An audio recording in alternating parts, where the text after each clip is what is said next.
नमस्कार दोस्तों।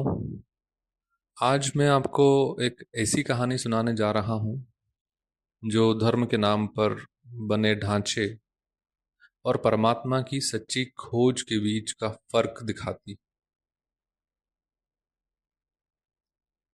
एक रात एक चर्च के दरवाजे पर एक व्यक्ति ने दस्तक दी।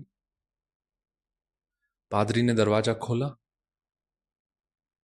शायद उसने सोचा कि कोई गोरा व्यक्ति होगा, लेकिन सामने एक सांवले रंग का युवक खड़ा था। पादरी थोड़ा असहज हुआ, क्योंकि यह जो चर्च था वो विशिष्ट लोगों के लिए था। उसने पूछा, तुम यहाँ क्यों आए हो? युवक ने कहा, मैं ईश्वर के घर में प्रवेश करना चाहता हूँ। पादरी मुस्कुराया और उसने कहा, जरूर जरूर आओ, लेकिन पहले अपने मन को शुद्ध और शांत करो, तभी तुम्हें ईश्वर से मिलना संभव होगा।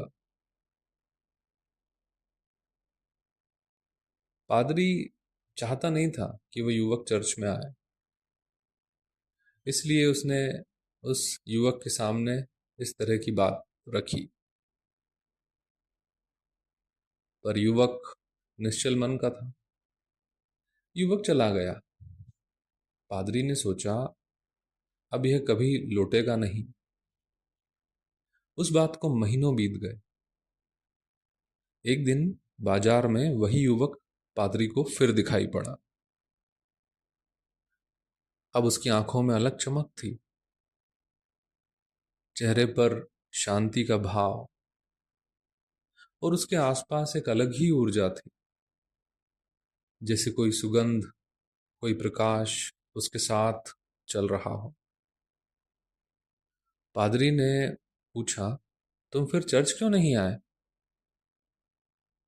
युवक ने कहा, मैं तो आता रहा, लेकिन तुमने कहा था मन को शांत करो, मैं उसी में लग गया। दिन रात ध्यान और प्रार्थना में डूब गया। मन मेरा मौन हो गया। और एक रात मुझे सपना आया। सपने में ईश्वर मेरे सामने खड़े थे। उन्होंने पूछा, तू इतनी प्रार्थना क्यों कर रहा है? मैंने कहा, मैं चर्च में प्रवेश चाहता हूं। ईश्वर हंसे और बोले, तू पागल है। मैं खुद वर्षों से कोशिश कर रहा हूं, लेकिन पादरी मुझे अंदर नहीं आने देता। मैं हार गया, तू भी हार जाएगा।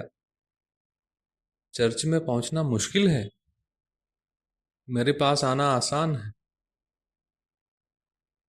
और फिर उन्होंने कहा, उस चर्च में मैं ही तो हूं। और फिर उन्होंने कहा, उस चर्च में मैं हूं ही नहीं। अगर तू पहुंच भी गया तो उसे खाली पाएगा। दोस्तों, यह सिर्फ उस चर्च की बात नहीं, यह हर उस जगह की बात है जहां धर्म के नाम पर दीवारें खड़ी की जाती है। परमात्मा वहां नहीं होता जहां भेदभाव होता है। वह वहां होता है जहां मन मौन होता है। हम मंदिर बनाते हैं, मस्जिद बनाते हैं, चर्च बनाते हैं, लेकिन हमने अपने भीतर कोई जगह बनाई है जहां परमात्मा ठहर सके? परमात्मा को पाने का रास्ता किसी इमारत से नहीं, अपने भीतर की यात्रा से होकर जाता है। तो दोस्तों, क्या आप तैयार हैं उस यात्रा पर निकलने के लिए?